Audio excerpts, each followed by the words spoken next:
الحمد لله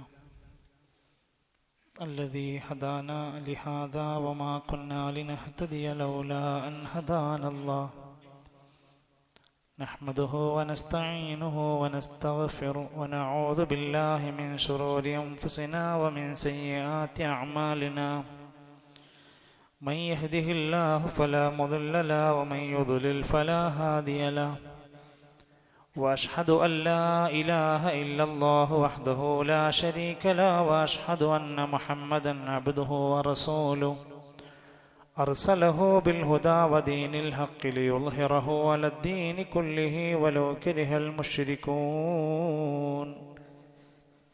اللهم صل على محمد وعلى آل محمد كما صليت على إبراهيم وعلى آل إبراهيم إنك حميد مجيد اللهم بارك على محمد وعلى آل محمد كما باركت على إبراهيم وعلى آل إبراهيم إنك حميد مجيد أما بعد فإن خير الكلام كلام الله وخير الهدي هدي محمد صلى الله عليه وسلم وشر الأمور محدثاتها وكل محدثة بدعة وكل بدعة ضلالة وكل ضلالة في النار أيها الإخوة والأخوات أوصيكم وإياي أولا بتقوى الله يا أيها الذين آمنوا اتقوا الله حق تقاته ولا تموتن إلا وأنتم مسلمون أعوذ بالله من الشيطان الرجيم كنتم خير أمة أخرجت للناس تأمرون بالمعروف وتنهون عن المنكر وتؤمنون بالله ولو آمن أهل الكتاب لكان خيرا لهم منهم المؤمنون وأكثرهم الفاسقون മാന്യരായ ആദരണീയരായ സത്യവിശ്വാസികളെ സത്യവിശ്വാസിനികളെ അല്ലാഹു സുബ്ഹാനഹു വ തആല ഇഷ്ടപ്പെടുകയും അനുഗ്രഹിക്കുകയും ചെയ്യുന്ന സ്വാലിഹീങ്ങളിൽ ഉൾപ്പെടാൻ ഓരോരുത്തരും ആത്മാർത്ഥമായി പരിശ്രമിക്കണമെന്നും ദീനിൻ്റെ മതനിയമങ്ങളെ കൃത്യമായി പഠിച്ച് സാധ്യമാകുന്ന വിധത്തിൽ അള്ളാഹുവിനെ സൂക്ഷിച്ച് ജീവിക്കണമെന്ന് എന്നെയും നിങ്ങളെയും ഓർമ്മപ്പെടുത്തുകയാണ്, വസിയത്ത് നൽകുകയാണ്. അല്ലാഹു സുബ്ഹാനഹു വ തആല ഏറ്റവും ശരിയായ സിറാത്തുൽ മുസ്തഖീമിലൂടെ തന്നെ ജീവിച്ചു മരിക്കാനുള്ള തൗഫീഖ് നമുക്ക് ഏവർക്കും നൽകി അനുഗ്രഹിക്കുമാറാകട്ടെ. ഒരുപാട് അമ്പിയാക്കന്മാരും ഔലിയാക്കന്മാരും സ്വാലിഹീങ്ങളും ഒക്കെ ലോകത്ത് കഴിഞ്ഞുപോയി. പ്രവാചകന്മാരുടെ കൂട്ടത്തിൽ തന്നെ 1,00,000-ലധികം വരുന്ന അമ്പിയാക്കന്മാർ വിവിധ ദിക്കുകളിൽ പ്രബോധന പ്രവർത്തനങ്ങളുമായി മുന്നോട്ടു പോയി. അവസാനത്തെ പ്രവാചകനായി നബി കരീം സല്ലല്ലാഹു അലൈഹി വസല്ലമിനെ ലോകത്തേക്ക് നിയോഗിച്ചയച്ചു.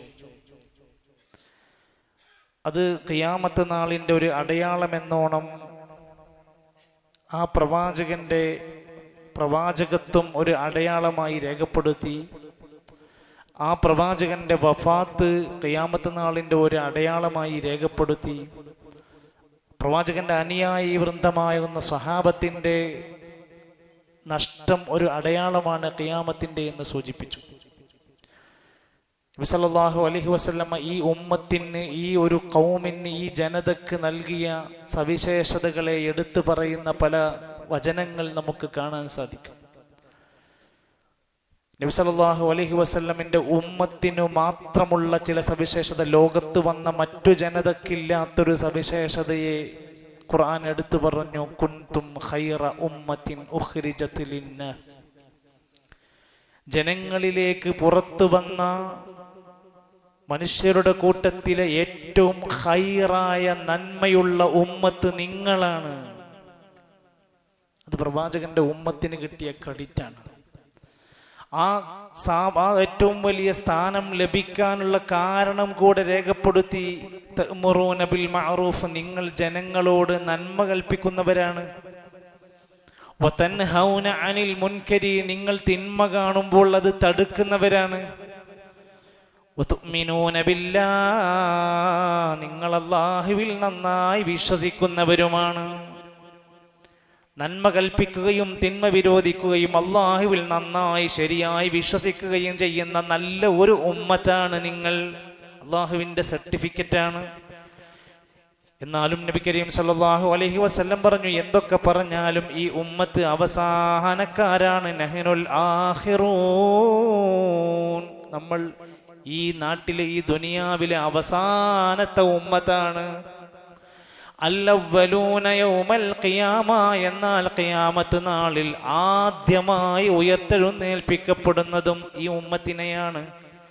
വനഹ്നു അവ്വലു മൻ യദ്ഖുലുൽ ജന്ന, സ്വർഗ്ഗത്തിൽ ആദ്യമായി പ്രവേശിപ്പിക്കുന്നതും നമ്മളെയാണ്. ഹദീസുകളിൽ വന്ന വാക്ക് കാണാൻ സാധിക്കുന്നതാണ്. ഈ സമുദായത്തിന്റെ ഈ ഉമ്മത്തിന്റെ സവിശേഷത മറ്റൊന്ന് പറഞ്ഞൊരു മധ്യമ നിലപാടുള്ളവരാണ്. തീവ്രതയുള്ളവരല്ല, ജീർണതയുള്ളവരല്ല, മധ്യമ നിലപാട് സ്വീകരിക്കും. എന്ത് കാര്യത്തിലും, ഇബാദത്തിലും, വിശ്വാസത്തിലും, ആരാധനയിലും തീവ്രത നിറഞ്ഞ പെരുമാറ്റ സ്വഭാവങ്ങൾ അവനിൽ വരാൻ പാടില്ല. എന്നാൽ ജീർണിച്ച സമൂഹമായി അവർ മാറാൻ പാടില്ല. രണ്ടിൻ്റെയും നടുക്കൊരു സ്ഥാനമുണ്ട്.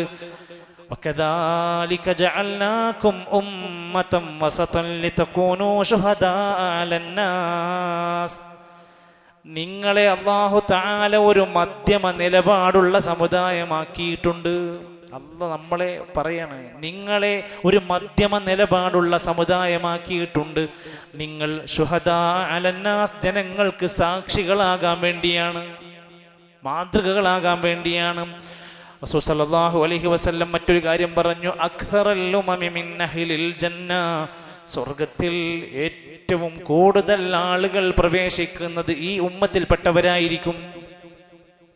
ഒരു ഹദീസിൽ നിസ്ഫ അഹ്ലിൽ ജന്ന, സ്വർഗത്തിലെ പകുതി ശതമാനവും ഈ ഉമ്മത്തിലുള്ളവരായിരിക്കും. അതിൽ പെടാൻ ആഗ്രഹം ഉണ്ടാവണം, അതിൽ എൻ്റെ പേരുണ്ടാവണം, ആ സ്ഥാനങ്ങളിൽ എനിക്കൊരു റോൾ ഉണ്ടാവണം. ആ പകുതി ശതമാനത്തിൽ ഒരാളായി മാറാൻ എനിക്ക് കഴിയണം. അവിടെയാണ് നമ്മുടെ ചിന്തയുണരേണ്ടത്.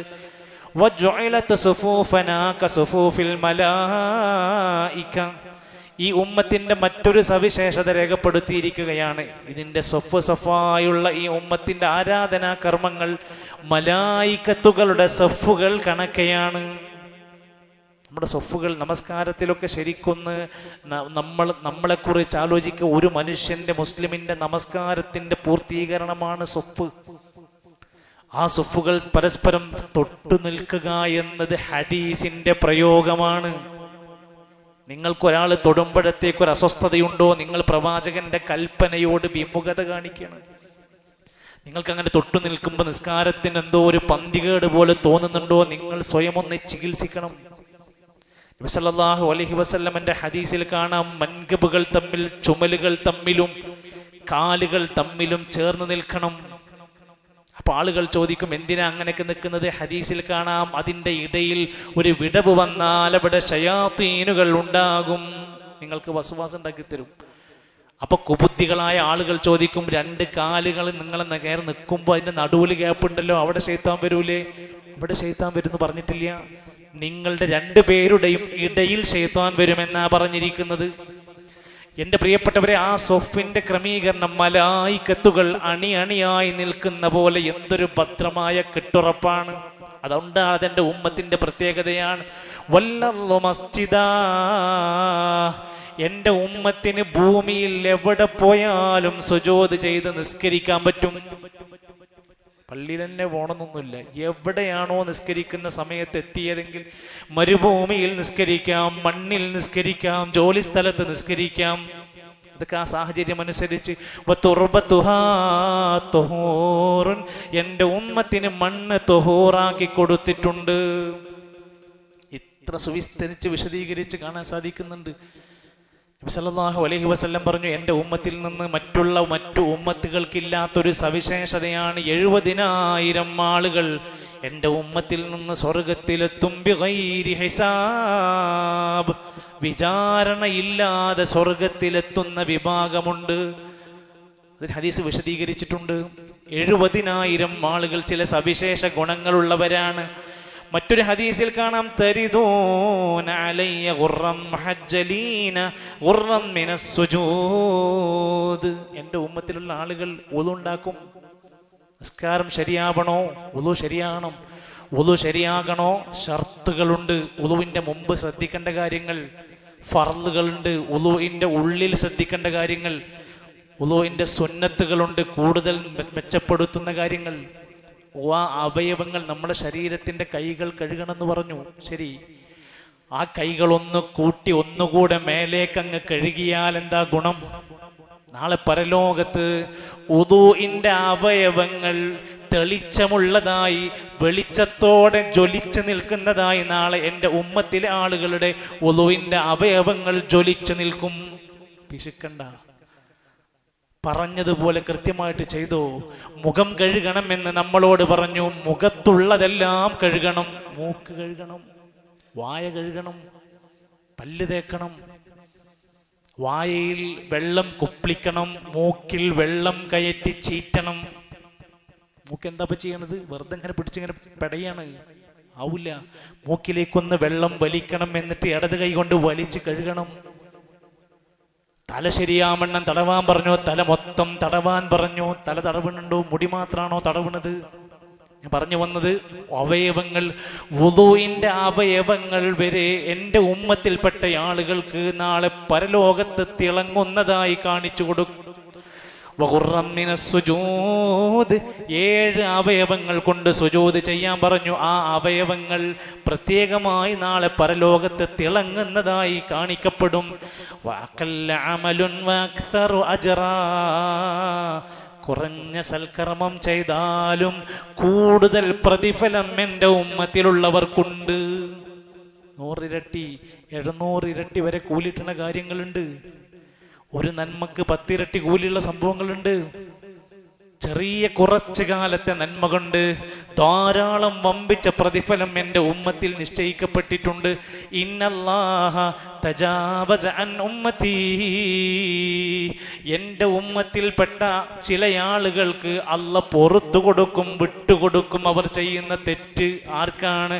അൽ ഖതാ, അബദ്ധത്താൽ സംഭവിച്ചത്. അറിയില്ല, ഇത് തെറ്റാന്നറിയില്ല, ഇങ്ങനെ ചെയ്യാൻ പാടില്ലായിരുന്നു എന്നൊന്നും അറിയില്ലായിരുന്നു. അബദ്ധത്താൽ വല്ലതും സംഭവിച്ചാൽ എൻ്റെ ഉമ്മത്തിൽപ്പെട്ടവർക്ക് മാപ്പുണ്ട്. വന്നിസിയാൻ, മറവി കാരണം കൊണ്ട് വല്ലതും സംഭവിച്ചു പോയാൽ അവന് മാപ്പുണ്ട്. വമസ്തുകിരിഹു അലൈഹി, നിർബന്ധിതമായ ഒരു സാഹചര്യം കൊണ്ട് വല്ല വേണ്ടാത്തരങ്ങൾ ചെയ്യേണ്ട ഗതികേട് വന്നാൽ അത്തരം സാഹചര്യങ്ങളെ അറിഞ്ഞുകൊണ്ട് അവന് ചില ഇളവുകൾ അള്ളാഹിൻ്റെ അടുത്തുണ്ട്. അത് അള്ളാഹുവിന് അറിയാം ആ സാഹചര്യം എന്താണെന്നുള്ളത്. മാത്രമല്ല, നാളെ പരലോകത്ത് പ്രത്യേകമായി സിറാത്ത് എന്ന സ്ഥാനമുണ്ടല്ലോ, ഒരു പദവി ഉണ്ടല്ലോ, സിറാത്ത് എന്ന പാത സഞ്ചരിക്കാർ. ഫഅകൂനു അനവ ഉമ്മത്തി അവ്വല മൻ യുജീസ്. ഞാനും എൻ്റെ ഉമ്മത്തുമായിരിക്കും ആദ്യമായി സിറാത്ത് കടന്നു പോകുന്നവർ. ഇതൊക്കെ വായിക്കുമ്പോൾ ഇത് നമ്മളെ കുറിച്ചാണ്. എൻ്റെ ഉമ്മത്ത്, എന്നെ ഉമ്മത്ത് എന്ന് പറഞ്ഞാൽ നമ്മൾ അടങ്ങുന്നവരാണ്. ഇനി ഖിയാമത്ത് നാൾ വരെയുള്ള എല്ലാവരും പെടുന്നതാണിത്. സിറാത്ത് കടക്കുന്നവർ എൻ്റെ ഉമ്മത്തിൽ നിന്നായിരിക്കും ആദ്യപടി. അതേപോലെ തന്നെ എൻ്റെ ഉമ്മത്തിന് എപ്പോഴെങ്കിലും വുളൂ ചെയ്യാനുള്ള അവസരം നഷ്ടപ്പെട്ടാൽ പകരമായി അവർക്ക് വെള്ളത്തിന് പകരം തയമ്മും. ഇതൊന്നും മറ്റു ഉമ്മത്തിന് കിട്ടാത്ത, അവർക്ക് കിട്ടിയിട്ടില്ല. ഇത് എൻ്റെ ഉമ്മത്തിന് അല്ലാഹു കൊടുത്ത ചില ആനുകൂല്യങ്ങളാണ്. ജംഉം ഖസ്റുമായി നമസ്കരിക്കാനുള്ള ആനുകൂല്യം എൻ്റെ ഉമ്മത്തിന് കിട്ടിയതാണ്. നോമ്പ് പോലും പഠിപ്പിക്കപ്പെട്ടിരിക്കുന്നത് മുമ്പ് വന്ന പല തലമുറകൾക്കും നോമ്പുണ്ടായിരുന്നു. ഉമ്മത്തിലൊക്കെ നോമ്പെന്ന് പറയുന്ന ഇബാദത്ത് ഉണ്ടായിരുന്നു. ദാവൂദ് നബി അലൈഹിസ്സലാമിൻ്റെ നോമ്പിനെ കുറിച്ച് പറയുന്നുണ്ട്. ഒരു ദിവസം നോമ്പെടുക്കും, അടുത്ത ദിവസം നോമ്പ് വിടും. ഒന്നിടവിട്ട ദിവസങ്ങളിലായിരുന്നു നോമ്പ്. അപ്പൊ ഒരു കൊല്ലത്തിൽ എത്ര നോമ്പുണ്ടാവും എന്ന് ആലോചിച്ച് നോക്ക്. എന്നാൽ റസൂൽ സല്ലല്ലാഹു അലൈഹി വസല്ലം എൻ്റെ ഉമ്മത്തിന് നോമ്പ് കൊടുത്തിരിക്കുന്നത് കേവലം 12 മാസത്തിൽ 1 മാസം മാത്രം, അതിൻ്റെ പകലിൽ മാത്രമാക്കി ചുരുക്കി കൊടുത്തു. പക്ഷേ ആ ഇബാദത്തിന്റെ സ്ഥാനം വിശദീകരിച്ച പണ്ഡിതന്മാർ കൃത്യമായി പഠിപ്പിക്കണം. ആ ഒരു നോമ്പുണ്ടല്ലോ, അതിൻ്റെ ദറജ വലുതാണ്. മൻ സാമ യൗമൻ ഫീ സബീലില്ലാഹ് ഒരു ദിവസം ഒരാൾ നോമ്പ് നോറ്റാൽ ബഅദല്ലാഹു വജ്ഹഹു അനിന്നാരി 70 ഖരീഫാ 70 വർഷക്കാലം നരകത്തിൽ നിന്ന് അവനെ അല്ലാഹു അകറ്റുന്നതാണ്. 70 കൊല്ലം അവനെ ഒരു നോമ്പ് കൊണ്ട് നരകത്തിൽ നിന്ന് അകറ്റുന്നതാണ്. 10 ദിവസം നോമ്പെടുത്താൽ, ഫർളാവട്ടെ സുന്നത്താവട്ടെ, ഇത് വച്ചോ, 10 ദിവസം ഒരാൾ നോമ്പെടുത്താൽ 700 വർഷം അയാൾ നരകത്തിൽ നിന്ന് അകറ്റപ്പെടുകയാണ്. 30 ദിവസം നോമ്പെടുക്കാൻ അൽഹംദുലില്ലാഹ് കഴിഞ്ഞാൽ 2100 വർഷക്കാലം നരകത്തിൽ നിന്ന് അകറ്റപ്പെടുകയാണ്. ഏതാ നരകം? വില കൊടുത്താൽ രക്ഷപ്പെടാൻ കഴിയില്ല, എന്തെങ്കിലും റെക്കമെൻഡേഷൻ കൊണ്ട് രക്ഷപ്പെടാൻ കഴിയൂല, ഒരാൾക്കും ഒരു സഹായവും ചെയ്യാൻ കഴിയാത്ത അള്ളാഹുവിൻ്റെ അദാബിൻ്റെ ലോകമായ നരകത്തുനിന്ന് ഒരു അടിമയെ അള്ളാഹു അകറ്റുകയാണ് ഒരു നോമ്പങ്ങ് നോൽക്കുന്നതോടെ. സ്വഹാബത്ത് വന്ന് പലപ്പോഴും നബിനോട് ചോദിക്കും, നബിയെ, ഞങ്ങൾക്ക് ചില സൽക്കർമ്മങ്ങളൊന്ന് പഠിപ്പിച്ചു തരാമോ? ഞങ്ങൾക്ക് സ്വർഗം ലഭിക്കാൻ പറ്റുന്ന, ഞങ്ങൾക്ക് ഏറ്റവും വലിയ സമ്മാനമായി നേടാൻ പറ്റുന്ന സൽക്കർമ്മം പറയാൻ പറ്റുമോ? അലൈക ബിസ്സൗം, നിങ്ങൾ നോമ്പ് നോറ്റോളൂ. ഫഇന്നഹു ലാ മിസ്ല ലഹു, അതിന് സമാനമായ മറ്റൊരു ഇബാദത്ത് ഇല്ല. എന്തൊരു സഹനമാണ്, എന്തൊരു ക്ഷമയാണ് നോമ്പ് പഠിപ്പിക്കുന്നത്. ഇതിന് സമാനതകളില്ല, നിങ്ങൾ നോമ്പെടുത്തോളൂ. ജഅലല്ലാഹു ബൈനഹു വബൈനൻ നാരി ഖന്ദക കമാ ബൈനസ് സമാഇ വൽ അർള്. ആകാശത്തിൻ്റെയും ഭൂമിൻ്റെയും ഇടയിൽ ഒരു ഖന്ദഖ്, ഒരു കിടങ്ങുണ്ടാക്കിയതുപോലെ ഒരു നോമ്പ് നോറ്റാൽ അത്രയും വിദൂരതയിലേക്ക് നരകത്തിൽ നിന്ന് മനുഷ്യനെ അകറ്റും. നല്ല നീയത്തോടുകൂടെ, നല്ല താല്പര്യത്തോടുകൂടെ, ഈമാനം വഹ്തിസാബൻ എന്ന് പറഞ്ഞ പോലെ നല്ല പ്രതിഫല പ്രതീക്ഷയോടെ ഈമാനോടെ നോമ്പ് നോറ്റു. മറ്റൊരു ഹദീസിൽ മസീറത മിഅത് ആം, 100 വർഷക്കാലം നരകത്തുനിന്ന് അകറ്റും. ഇതൊക്കെ റിപ്പോർട്ടുകളിൽ കാണാൻ സാധിക്കും. ഉലമാക്കന്മാര് പറയാണ്, എന്താ നോമ്പിന് ഇത്ര പ്രതിഫലം എന്ന്? മറ്റുള്ളതിന് ഇല്ലാത്ത ഒരു നേട്ടം ഇതിനെന്താ ഇങ്ങനെ കൊടുക്കാൻ കാരണം? വഖാലൽ ഉലമാ, ഉലമാക്കന്മാര് പറയാണ്, സലാസത്തു അൻവാഇൻ ഫിസ്സബ്രി, 3 ക്ഷമയാണ് നോമ്പുകാരന് വരുന്നത്. നമുക്കുണ്ടോ നോക്കണം. ഒന്ന്, അസ്സബ്റു അലാ ത്വാഅത്തില്ലാഹ്, അല്ലാഹനെ അനുസരിക്കാനുള്ള ക്ഷമ. എല്ലാം വെള്ളമുണ്ട്, ഭക്ഷണമുണ്ട്, എല്ലാ സൗകര്യമുണ്ട്, കുടിക്കണില്ല. അസ്സബ്ർ, നല്ല ക്ഷമയാണ് നന്മ ചെയ്യാൻ. വഅൻ മഅസിയത്തില്ലാഹ്, അല്ലാഹനെ ധിക്കരിക്കാനുള്ള ആ കാര്യത്തിൽ നിന്ന് അവൻ ക്ഷമിക്കുകയാണ്. വേണമെങ്കിൽ നോമ്പ് മുറിക്കാം, ആരറിയാൻ? വേണമെങ്കിൽ വേണ്ടാത്തരങ്ങൾ അവന് പ്രവർത്തിക്കാം, ആരും അറിയില്ല. പക്ഷെ എന്നിട്ടും തെറ്റുകളിൽ നിന്ന് അവൻ മാറി നിൽക്കുന്നതിൻ്റെ ക്ഷമയുണ്ട്. അള്ളാന്റെ വിധിയിൽ അവൻ വിശപ്പിൽ, ദാഹത്തിൽ കൺട്രോൾ ചെയ്ത് വികാരങ്ങളെയൊക്കെ നിയന്ത്രിക്കുന്ന ക്ഷമയുണ്ടല്ലോ. ഈ ക്ഷമയെല്ലാം നോമ്പുകാരനുണ്ട്. ഇന്നമാ യുവഫസ്സാബിറൂന അജ്റഹും ബിഗൈരി ഹിസാബ്. അതുകൊണ്ട് കണക്കില്ല, ക്ഷമിക്കുന്ന ആളുകൾക്ക് കണക്കില്ലാത്ത പ്രതിഫലം അല്ലാഹു രേഖപ്പെടുത്തും. എത്ര നല്ല ക്ഷമയാണ് നോമ്പുകാരനെ പഠിപ്പിക്കുന്നത്. നമ്മൾ ആ രൂപത്തിൽ നമ്മുടെ ജീവിതത്തെ ശരിയായ രൂപത്തിൽ നല്ല നോമ്പുകാരനായി മാറാൻ വേണ്ടുന്ന കാര്യങ്ങൾ ശ്രദ്ധിക്കേണ്ടതില്ലേ? കഴിഞ്ഞ കാലങ്ങളൊക്കെ അങ്ങനെ കഴിഞ്ഞുപോയി. വരുന്ന നാളുകൾ, വരുന്ന റമദാന്, വരുന്ന നോമ്പൊക്കെ എന്തെങ്കിലും ഒരു പുതിയ നന്മയും ഊർജവും പകരുന്നതായി നമുക്ക് മാറ്റേണ്ടതുണ്ട്. സല്ലല്ലാഹു അലൈഹി വസല്ലമ തങ്ങൾ ഒരു ദിവസത്തിൽ അല്ലെങ്കിൽ ഒരു മാസത്തിൽ 3 നോമ്പ് നോൽക്കുന്നതുമായി ബന്ധപ്പെട്ട്, ഏതെങ്കിലും ദിവസത്തിൽ 3 നോമ്പ് നോൽക്കുന്ന സുന്നത്തുമായി ബന്ധപ്പെട്ട കാര്യം പറഞ്ഞപ്പോ, ആ നോമ്പ് കൊണ്ട് മനുഷ്യന്റെ മനസ്സിനകത്തുള്ള പകയും വെറുപ്പും ഒക്കെ നീങ്ങിക്കിട്ടും. മനുഷ്യനൊന്ന് നന്നാകും, അവന്റെ ക്രൂരമായ അവസ്ഥകൾക്കെല്ലാം ഒരു മാറ്റം വരും. അവൻ്റെ ജീവിതത്തെ ശരിയായ ഒരു നല്ല ചിട്ടയുള്ള അവസ്ഥയിലേക്ക് കൊണ്ടുവരാൻ ഈ ഇബാദത്ത് അവന് ട്രെയിനിങ് കൊടുക്കും. ഇമാം മനാവി റഹ്മത്തുള്ളാഹി അലൈഹി അവിടുത്തെ ഫൈദുൽ ഖദീർ എന്ന പുസ്തകത്തിൽ പറയാണ്, ഈ ജീവിതത്തിൽ പടച്ചോൻ തന്ന ആയുസ്സെങ്ങാനും നോമ്പ് കൊണ്ടങ്ങ് തീരുകയാണെങ്കിൽ, നോമ്പ് പോയിട്ട് അങ്ങോട്ട് മരിച്ചാണ് പോകുകയാണെങ്കിൽ, അല്ലെങ്കിൽ ഒരാൾ നോമ്പ് തോറ്റ് വൈകുന്നേരം മഗ്രിബിന് നോമ്പ് തുറന്നതിന് ശേഷമാണ് ഒരാൾ മരിക്കുന്നതെങ്കിൽ ദഖലൽ ജന്ന, അവൻ സ്വർഗത്തിലെത്തും.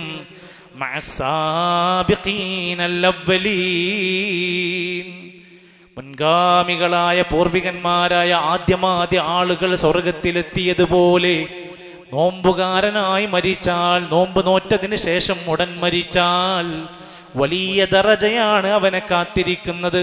അതുകൊണ്ട് ഓരോ നോമ്പുകാലത്തും നമ്മൾ നല്ല അതപോടെ ആ നോമ്പ് പൂർത്തിയാക്കാൻ ശ്രമിക്കണം. ഭക്ഷണം കഴിക്കരുത്, വെള്ളം കുടിക്കരുത്, ലൈംഗിക ബന്ധം പാടില്ല എന്നൊക്കെ പറഞ്ഞ പോലെ അനാവശ്യമായ വാക്കും പ്രവർത്തനങ്ങളും നമ്മുടെ ഭാഗത്തുനിന്ന് വരരുത്. 4 കൊല്ലമായി ഞാൻ നിങ്ങളുടെ പള്ളിയിൽ ഖതീബായിട്ട് നിൽക്കുന്നു. ഇവിടുത്തെ കച്ചവടക്കാരെയും വ്യക്തികളെയും കുടുംബങ്ങളെയും പരിചയപ്പെട്ടത് മുതൽ നമുക്ക് ഓരോരുത്തരെയും അറിയാം. സഹോദരങ്ങളെ, നമ്മൾ ശ്രദ്ധിക്കുക, നമ്മുടെ നോമ്പ് കാലത്ത് പോലും നമ്മുടെ സംസാരങ്ങൾ, നമ്മൾ ചെയ്തു കൂട്ടുന്ന പ്രവർത്തനങ്ങൾ, മറ്റുള്ളവരോട് കയർത്തും കൊമ്പുവെച്ചും സംസാരിക്കുന്ന പ്രവർത്തനങ്ങൾ, കച്ചവടക്കാർ ഉണ്ടാക്കുന്ന ബഹള കോലാഹലങ്ങൾ, റസൂൽ സല്ലല്ലാഹു അലൈഹി വസല്ലം പഠിപ്പിച്ച ഹദീസാണ്. ഒരാൾ അവന്റെ മോശം പ്രവർത്തനങ്ങൾ, മോശം സംസാരങ്ങൾ അവസാനിപ്പിക്കുന്നില്ലെങ്കിൽ فليس لله حاجة في أن يدع طعاما وشرابا, അവന്റെ ഭക്ഷണമോ വെള്ളമോ ഒഴിവാക്കുന്നതിന് അല്ലാഹുവിന് ആവശ്യമില്ല. അങ്ങനത്തെ ഒരു നോമ്പ് വേണ്ടെന്നാണ്. അങ്ങനത്തെ വ്യക്തികളുടെ നോമ്പ് വേണ്ട. അവൻ പൂർണ്ണമായി നന്നാകാൻ മനസ്സുണ്ടെങ്കിൽ നോമ്പ് പറ്റാൻ മതി. അപ്പൊ അത് കേവലം പട്ടിണി അടക്കാനുള്ള നോമ്പല്ല. കഴിഞ്ഞ റമദാനിലൊക്കെ എത്രയോ ആളുകൾ നിസ്കാരം പോലും, അസർ നമസ്കാരം പോലും മഗ്രിബിന്റെ സമയത്ത് അവൻ നിസ്കരിക്കുന്നത്. മഗ്രിബി ബാങ്ക് കൊടുത്താൽ അവിടുന്ന് ഇറങ്ങിപ്പോവും. എന്നിട്ട് പിന്നെ എല്ലാം കഴിഞ്ഞിട്ട് ഇഷാന്റെ സമയത്ത് കയറി വരും. ആള് നോമ്പാണ്. എന്താണ് ഈ നോമ്പ് കൊണ്ട് ഉദ്ദേശിക്കുന്നത്? എന്ത് മാറ്റമാണ് ഉദ്ദേശിക്കുന്നത്? കേവല ചടങ്ങാണോ? പട്ടിണി അടക്കലാണോ നോമ്പ്? ഉലമാക്കന്മാർ വായിക്കുന്നുണ്ട്, അൽ ബറക്കത്തു ഫി സലാസിൻ, നോമ്പുകാരാ ഒരു സുന്നത്തും നീ കളയരുത്, ഒരു പുണ്യവും വെറുതെ കളയരുത്. നിനക്ക് 3 കാര്യത്തിൽ ബറക്കത്തുണ്ട്. ഫിൽ ജമാഅത്തി, ജമാഅത്തായുള്ള പ്രവർത്തനങ്ങളിൽ, വസ്സരീദ്, സരീദ് എന്ന് പറയുന്ന ഭക്ഷണത്തിൽ, വസ്സുഹൂർ, അത്താഴത്തിൽ നിനക്ക് ബറക്കത്തുണ്ട്. ഒരിറുക്ക് വെള്ളമെങ്കിലും നീ കുടിക്കണം. എനിക്കെന്റെ ആവശ്യമില്ല. ചിലർ പറയും, ചിലർ ഉറക്കം നഷ്ടമാകരുതല്ലോ എന്ന് കരുതിയിട്ട് അത്താഴം അങ്ങോട്ട് വേണ്ടാന്ന് വെക്കും. അള്ള തരുന്ന ബറക്കത്ത് വേണ്ടാന്ന് വെക്കാൻ നമ്മൾ ആരാ? അവിടെ എണീക്കണം. എന്തെല്ലാം ചെയ്യാനുണ്ട് ആ സമയത്ത് നമുക്ക്. നമ്മളെ ഈ എല്ലാ റമദാനുകളിൽ എന്ന പോലെ തന്നെ നമ്മളെ നശിപ്പിക്കുന്ന 2 കാര്യങ്ങളാണ്. 1 ഉറക്കം, 2 മൊബൈല്. ഈ 2 സാധനങ്ങളിൽ കൃത്യമായ നിയന്ത്രണം ഇല്ലെങ്കിൽ കഴിഞ്ഞ റമദാൻ പോലെ തന്നെ ആയിരിക്കും. കഴിഞ്ഞങ്ങോട്ട് പോയതിനു ശേഷം നമ്മളിങ്ങനെ ഇരുന്ന് വരപ്പിച്ച് കുറേ സമയം വെറുതെ പോയി. കുറെ ഇരുന്നുറങ്ങും, കുറെ കിടന്നുറങ്ങും, കുറെ മേശമ്മ കൈവച്ചുറങ്ങും. നമ്മൾ ശരിക്കും ചിന്തിച്ച് നോക്കി. ഇതിന് തയ്യാറല്ലെങ്കിൽ അത്താഴത്തിന്റെ പുണ്യം മനസ്സിലാക്കി. നബി സല്ലല്ലാഹു അലൈഹി വസല്ലമക്ക് ഏറ്റവും ഇഷ്ടപ്പെട്ട ഭക്ഷണമായിരുന്നു സരീദ്. പാലും റൊട്ടിയും ഒക്കെ മിക്സറാക്കിയിട്ട് ഇന്നും മിസ്റിലും ഫലസ്തീനിലും ജോർദാനിലും ഒക്കെ ഉണ്ട്. അൽ ഫത്ത എന്നാണ് ആ ഭക്ഷണത്തിന്റെ പേര്. ഇറാഖിലൊക്കെ ചെന്നാൽ അവർ ഫിതാത്ത് എന്ന് വിളിക്കുന്ന ഒരു ഭക്ഷണം, അവർക്ക് ഇഷ്ടപ്പെട്ട ഭക്ഷണം, നബിതങ്ങളുടെ ഇഷ്ടവിഭവമായിരുന്നു എന്നർത്ഥം. നോമ്പിന്റെ യഥാർത്ഥ ലക്ഷ്യം എന്താ? തടി ഉറക്കലാണോ? വെയിറ്റ് ലോസ് ആണോ? രോഗം മാറ്റലാണോ? ലഅല്ലക്കും തത്തഖൂൻ, നിങ്ങൾ തഖ്വയുള്ള ഭക്തരായി, നല്ല മനസ്സിന്റെ ഉടമകളായി, സകല ഹറാമെന്നൊഴിവായി സകല നന്മയിലും കുതിച്ചുയരുന്നൊരു മനസ്സുണ്ടാകാൻ വേണ്ടിയാണ്. ആരോഗ്യപരമായി കുറേ നേട്ടങ്ങളുണ്ടാവും, അത് വേണ്ടെന്നല്ല, അത് വേണം. അതിനേക്കാൾ ഉപരിയായി മനസ്സിൻ്റെ തഖ്വയും ഈമാനിലുമുള്ള വലിയ മാറ്റമാണ് നമുക്ക് ആവശ്യം. അല്ലാഹു സുബ്ഹാനഹു വ തആല വരാനിരിക്കുന്ന നിർബന്ധമായ നോമ്പിൻ്റെ സന്ദർഭത്തിലേക്ക് വരാനും പുണ്യങ്ങളെല്ലാം കൃത്യമായും മുടങ്ങാതെ ചെയ്യുവാനുമുള്ള ആഫിയത്തും ദീർഘായുസ്സും അല്ലാഹു പ്രദാനം ചെയ്യുമാറാകട്ടെ.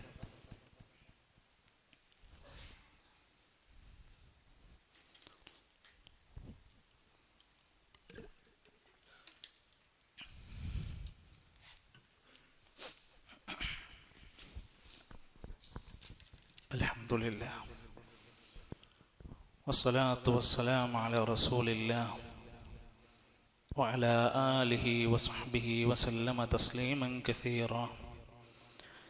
അമ്മാ ബഅദ് ഫത്തഖുല്ലാഹ ഇബാദല്ലാഹ് ഉസീകും വഇയ്യായ സാനിയം ബിതഖ്വല്ലാഹ്.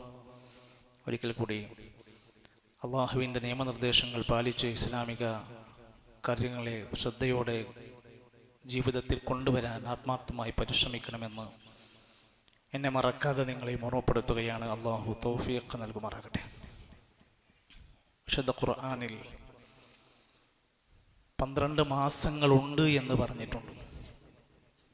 പക്ഷേ 11 മാസങ്ങളുടെ പേര് പറഞ്ഞിട്ടില്ല. ഒരു മാസത്തിൻ്റെ പേരെടുത്ത് പറഞ്ഞിട്ടാണ് ഖുർആൻ ആ മാസം പരിചയപ്പെടുത്തിയത്. ഷഹ്റു റമദാൻ. റമദാ എന്ന വാക്കിൻ്റെ അർത്ഥം കരിച്ചു കളയുക എന്നാണ്. റമദ എന്ന വാക്കിന് പോലും അർത്ഥം.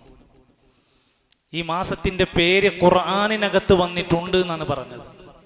ഖുർആൻ അവതീർണമായ മാസം എന്നൊക്കെ സൂചിപ്പിച്ചിട്ട് ഹദീസിലൊക്കെ പറഞ്ഞത് ഈ മാസത്തിന്റെ സവിശേഷത വലില്ലാഹി ഉതഖാഉ മിനന്നാർ. എല്ലാ ദിവസവും റമദാനിലെ 1 മുതൽ 30 വരെയും നരകത്തിൽ നിന്ന് മോചനമുണ്ട്. 10 ഏതെങ്കിലും ഒരു 10 റമദാൻ മൊത്തം മനുഷ്യരെ നമ്മുടെ പേര് നരകത്തിൽ നിന്ന് രക്ഷപ്പെടുത്താനുള്ള മാർഗമുണ്ട് എന്നാണ് പറഞ്ഞത്. ഉതഖാഉ മിനന്നാർ. സാധാരണഗതിയിൽ ഒരു ഉംറ ചെയ്യുക എന്ന് പറഞ്ഞാൽ അത് കഫാറത്താണ്, പാപമോചനമാണ്, ധാരാളം പുണ്യമുണ്ട്. റമദാനിൽ ഒരു ഉംറ ചെയ്യാൻ കഴിഞ്ഞാൽ എന്റെ കൂടെ ഹജ്ജിന്റെ പ്രതിഫലമാണ്. അത് റമദാനിൽ ചെയ്യുന്ന ഇബാദത്തിന്റെ പ്രത്യേകതയാണ്.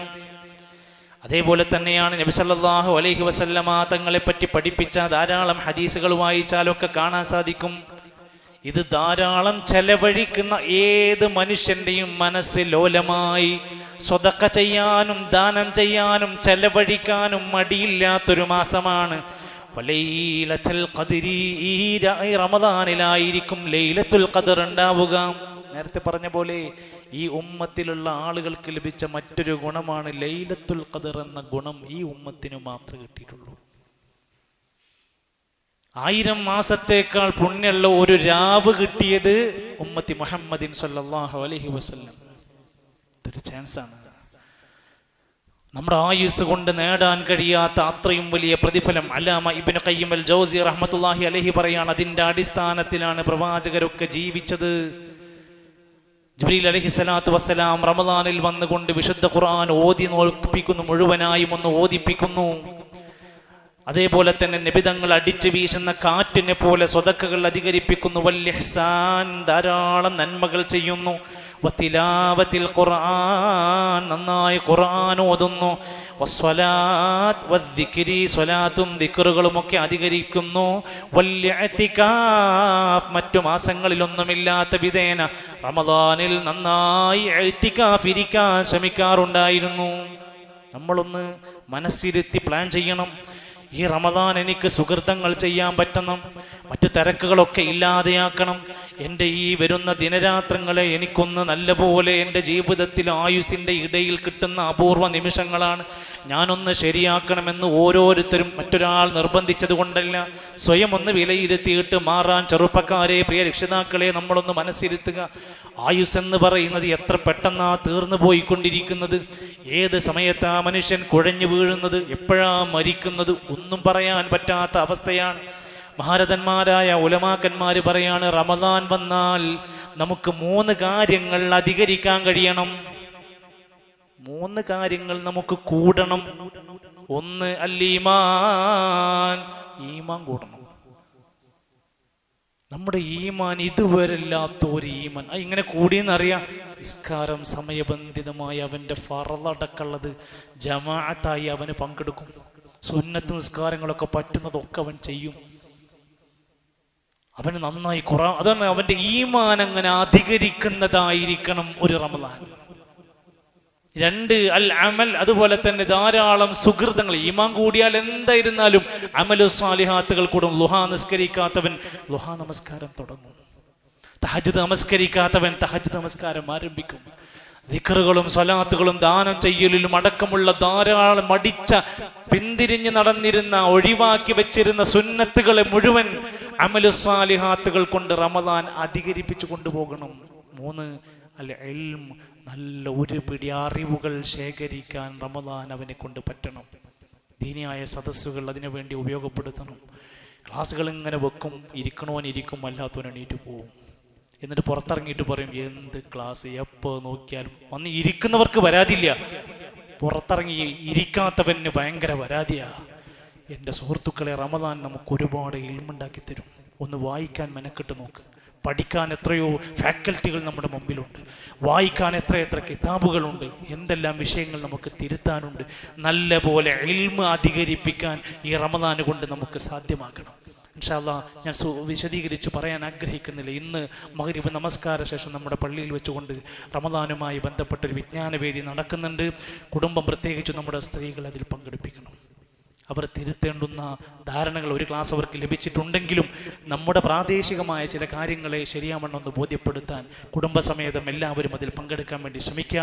നമ്മുടെ പരിചയത്തിലുള്ള അന്യസംസ്ഥാന തൊഴിലാളികളുണ്ടെങ്കിൽ അവർക്കും ഈ റമദാൻ മികച്ച ഒരവസ്ഥയിലേക്ക് മാറ്റണം. നമ്മുടെ പള്ളിയിൽ ചുരുങ്ങിയത് ഓരോ ജുമാക്കും ജമാഅത്തിനൊക്കെ 20ഉം 25ഉം ആളുകളൊക്കെ ആ രൂപത്തിൽ കടന്നു വരുന്നവരുണ്ട്. നിങ്ങളുടെയൊക്കെ കീഴിൽ ഒരുപാട് പണിക്കാരുണ്ടാകും. അവർക്കൊരു ദീന് കിട്ടണം. നമ്മൾ അവരുടെ നാട്ടിലേക്ക് സംഭാവന കൊടുക്കുന്നവർ മാത്രമല്ല, അവരുടെ നാട്ടിലുള്ള മനുഷ്യന്മാർക്ക് അല്പം ദീനീ ബോധം കൂടി കൊടുക്കണം. പരിചയമുള്ളവരെയൊക്കെ അതിലേക്ക് ക്ഷണിക്കുക. നമ്മുടെ പള്ളിയുടെ കീഴിൽ ഇഫ്താർ കിറ്റ് പാവപ്പെട്ടവൻ്റെ വീടുകളിലേക്കുള്ള ആ കിറ്റിൻ്റെ പ്രവർത്തനം പ്രോഗ്രസ് ചെയ്തുകൊണ്ട് മുന്നോട്ട് പോയിക്കൊണ്ടിരിക്കുകയാണ്. എത്ര പേരതിനോട് സഹകരിച്ചു എന്നറിയില്ല. ഒരുപാട് ആളുകൾ അതുമായി ബന്ധപ്പെട്ട് മുന്നോട്ട് വന്നിട്ടുണ്ട്. അല്ലാഹു സുബ്ഹാനഹു വ തആല വലിയ നന്മയും ഖൈറും ബറക്കാത്തും ചെയ്യുമാറാകട്ടെ. പള്ളി പരിപാലനത്തിൻ്റെ മെയിൻ്റനൻസ് വർക്കുകൾ ഇന്നും തകൃതിയായി നടന്നുകൊണ്ടിരിക്കുകയാണ്. അതിൻ്റെ ഫണ്ടുമായി ബന്ധപ്പെട്ട് നമ്മുടെ പള്ളിയാണ് അള്ളാഹുവിൻ്റെ ഭവനമാണ് എന്ന ഓർമ്മപ്പെടുത്തലോടെ എല്ലാ ഇബാദത്തുകൾക്കും സജ്ജമാക്കാൻ വേണ്ടി നമ്മൾ ഒന്നുകൂടെ തൻ്റെ സമ്പാദ്യത്തിൽ നിന്നൊരു നല്ല വിഹിതം റമദാൻ വരുന്നതിന് മുമ്പ് തന്നെ ഒരു തുടക്കം കുറിക്കാൻ നമുക്ക് സാധ്യമാവുക. അള്ളാഹു നമ്മെ സഹായിക്കുമാറാകട്ടെ. ഒരു സഹോദരൻ കറണ്ട് ബില്ല് നമുക്ക് എത്ര സംഖ്യ വന്നാലും അദ്ദേഹം അത് ചെയ്യാമെന്ന് നൽകിയിട്ടുണ്ട്. ഒരുപക്ഷെ അദ്ദേഹം ഈ ഒരു പള്ളിയിൽ ഒരു വക്ത് പോലും നമസ്കരിച്ചിട്ട് പോലും ഉണ്ടാകില്ല. നമ്മൾ നമ്മുടെ പള്ളിക്ക് വേണ്ടി എന്തു ചെയ്തു എന്ന് സ്വന്തത്തോട് ചോദിക്കുക. അള്ളാഹു സ്വീകരിക്കുമാറാകട്ടെ. അതുപോലെ തന്നെ മറ്റുള്ള എല്ലാ നിലക്കുമുള്ള സഹായ സഹകരണങ്ങൾ ആവശ്യപ്പെടുകയാണ്. ഒരുപാട് ആളുകൾ നമ്മളോട് വളരെ അത്യന്തികം നമുക്കൊക്കെ എല്ലാ മാസവും വരസിംഗ് നൽകിയിരുന്ന ഒട്ടനേകം ആളുകൾ നമ്മെ വിട്ടു പിരിഞ്ഞു പോയി. കഴിഞ്ഞ ആഴ്ചയിലാണ് ഇവിടുത്തെ തൊട്ടടുത്ത ഷോപ്പിൽ മൈക്കോട്ട് എന്നറിയപ്പെടുന്ന കിഡ് ഷോപ്പിൽ ജോലി ചെയ്തിരുന്ന അബ്ദുറഹ്മാൻ സാഹിബ് നമ്മെ വിട്ടു പിരിഞ്ഞുപോയി. അള്ളാഹു അദ്ദേഹത്തിന് മഗ്ഫിറത്തും മർഹമത്തും നൽകുമാറാകട്ടെ. നമ്മളൊക്കെ മരിക്കുമ്പോൾ ഈമാനോടുകൂടെ ഒരുപാട് സൽക്കർമ്മങ്ങളുമായി നെറ്റിത്തകത്തിൽ അധ്വാനത്തിൻ്റെ വിയർപ്പിൻ്റെ കണികകളുമായി മരിക്കാനുള്ള തൗഫീഖ് അള്ളാഹു പ്രദാനം ചെയ്യുമാറാകട്ടെ. നോമ്പുകാരനായി ധാരാളം പുണ്യങ്ങളിലായി ഈ റമദാനിനെ ശരിക്കും ഉപയോഗപ്പെടുത്തുന്ന സ്വാലിഹീങ്ങളിൽ അള്ളാഹു നമ്മെ ഉൾപ്പെടുത്തുമാറാകട്ടെ. നമ്മുടെ തെറ്റുകുറ്റങ്ങളെല്ലാം പടച്ചറബ് നമുക്ക് പുറത്ത് മാപ്പ് നൽകുമാറാകട്ടെ. അള്ളാഹുവിൻ്റെ ദീനിനെ ഇഷ്ടത്തോടെ സ്വീകരിച്ച് മനസ്സറിഞ്ഞ ഇബാദത്തുകളിലും പ്രാർത്ഥനകളിലുമായി മുന്നോട്ട് പോകാൻ അള്ളാഹു നമുക്കെല്ലാം വിശാലമായ ഹൃദയത്തിൻ്റെ അവസ്ഥ നൽകി അനുഗ്രഹിക്കുമാറാകട്ടെ. നമ്മുടെ മക്കളെയും കുടുംബത്തെയും അള്ളാഹു സ്വാലിഹീങ്ങളാക്കി അനുഗ്രഹിക്കുമാറാകട്ടെ. നമ്മുടെ കച്ചവടത്തിലും ജോലിയിലും വരുമാനങ്ങളിലും എല്ലാം അള്ളാഹു ഖൈറും ബറക്കത്തും അധികരിപ്പിച്ച് നൽകുമാറാകട്ടെ. അള്ളാഹുവെ, ഞങ്ങളുടെ എല്ലാ സൽക്കർമ്മങ്ങളും നീ സ്വീകരിക്കണമേ റഹ്മാനെ. അള്ളാഹുവെ, ഞങ്ങളെ സഹായിക്കണമേ. മുസ്ലിമായതിൻ്റെ പേരിൽ പ്രയാസപ്പെടുന്നവർക്കെല്ലാം നീ ആശ്വാസം നൽകണേ റഹ്മാനെ. اللهم اغفر للمؤمنين والمؤمنات والمسلمين والمسلمات الأحياء منهم والأموات. اللهم أعز الإسلام والمسلمين وأذل الشرك والمشركين. اللهم دمر أعداءك وأعداء الدين. اللهم انصر إخواننا المسلمين في كل مكان. اللهم ربنا تقبل منا إنك أنت السميع العليم وتب علينا إنك أنت التواب الرحيم. وصلى الله على نبينا محمد والحمد لله رب العالمين.